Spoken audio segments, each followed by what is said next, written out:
En 509 avant notre ère, les Romains chassent le dernier roi étrusque de la cité, ce qui entraîne la mise en place d'un nouveau régime, la République. Comment fonctionne ce nouveau régime?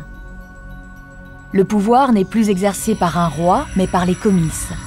Ce sont des assemblées de citoyens qui élisent les magistrats, les membres du Sénat et votent les lois. Cependant, la République ne se traduit pas par une répartition équitable du pouvoir.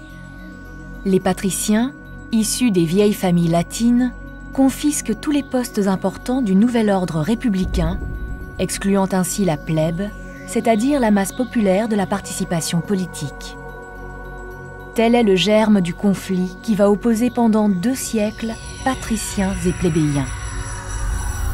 Peu à peu, les plébéiens, conscients de leur nombre et de l'importance qu'ils représentent pour la cité, s'octroient de plus en plus de pouvoir et conquièrent lentement les postes les plus prestigieux. Cependant, les magistratures restent réservées aux citoyens les plus riches.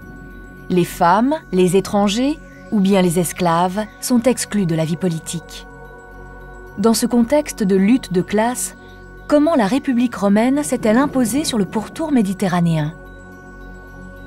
Elle triomphe d'abord de ses proches voisins, latins et étrusques, puis domine les Samnites et enfin le sud de l'Italie. Cette conquête s'achève avec la prise de la cité grecque Tarente en 272 avant notre ère. Viennent ensuite la première, la seconde et la troisième guerre punique contre l'ex-allié de Rome, la toute-puissante Carthage.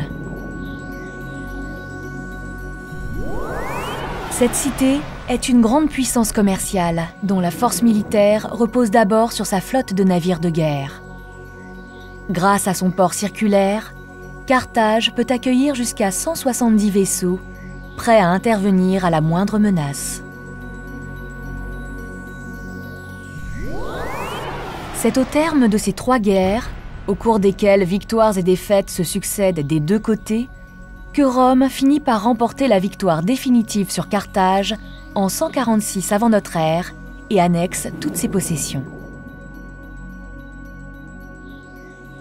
La même année, Rome met fin aux guerres macédoniennes et impose sa domination sur la Grèce. Enfin, Rome conquiert la plaine du Pô et la Gaule transalpine.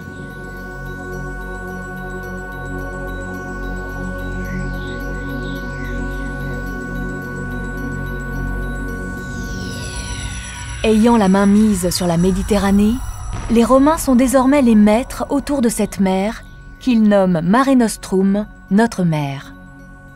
Fort de cette puissance, le Sénat romain introduit un changement fondamental dans sa politique extérieure.